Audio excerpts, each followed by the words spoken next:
I've had experienced some amazing experiences for my business growth and learned new tools for success. I know I want this and this will be great. How can I accelerate my actions and productivity to maximize the results? I find myself sometimes paralyzed from taking action, even though I know this will make me great. Here is the number one rule about life. You cannot get life wrong. Every single decision leads to more clarity. From clarity leads to more liberation and freedom of clarity on what to actually do. Are you getting this? So therefore, knowing that you cannot get life wrong, the only way you can actually do something wrong is by not making a decision and not acting on it enough. Are you getting this? Most people, we often resort to indecision. How many of you procrastinators? How many of you know what I'm talking about? Often notice we sometimes don't make a decision, as in we procrastinate on what to actually do or even decide upon. How many of you agree? And the reason why we procrastinate is simple. It's because we've got a belief that procrastination is safe. As in, this doesn't make sense consciously, but the subconscious mind believes doing nothing is safe. How many of you noticed that? But we forget to realize that there is a cost to not doing anything. How many of you noticed when you don't take risks now, although the mind says, let me do it next year, it doesn't tend to be easier next year. And that's because if you don't take risks when you're younger, you're going to take risks when you're older. And it doesn't tend to get easier as the years go on by. How many of you noticed this to be true? So although this subconscious mind believes procrastination is safe, we forget to realize that there is an unbelievable cost of inaction. This is what I like to call the cost of inaction. What's the cost if I go for this? What I ask myself is, what's the cost if I don't do this?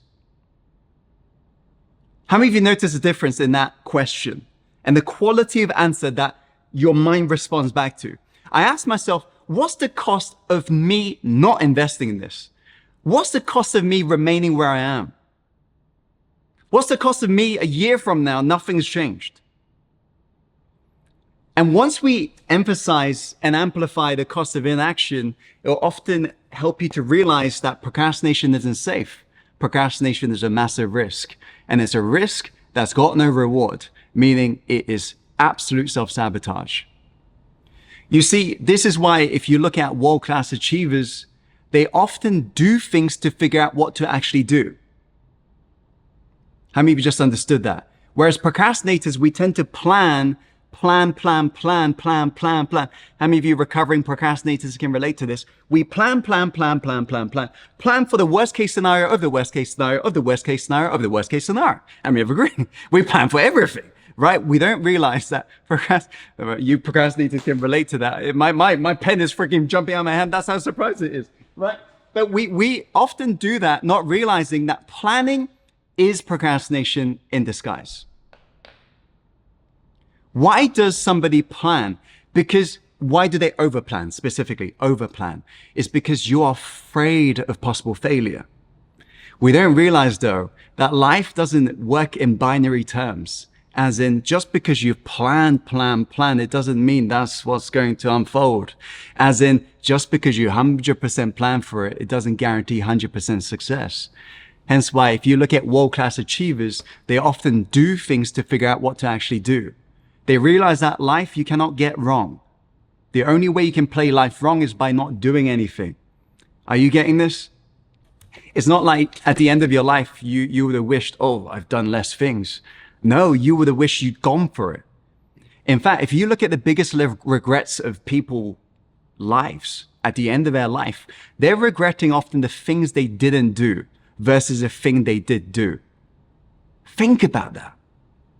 You're going to be regretting the things you didn't do. So the question you're going to ask yourself is, how can you take more smaller bets? If you look at world-class achievers, they make a small bet. That's the hypothesis they've made. They theorized it. They bet on it. Let me act on it. Let's see what happens. Okay, the outcome wasn't that great, so let me adjust this way. Let's make a small bet this way. Are you getting this? Small series of bets leads to a lot of clarity. From the lot of clarity leads to better decisions. It's kind of like, a mentee goes up to his mentor and says, "Hey mentor, how do I know? How do I make great decisions?" And the mentor looks at the mentee and says, "Make more terrible decisions."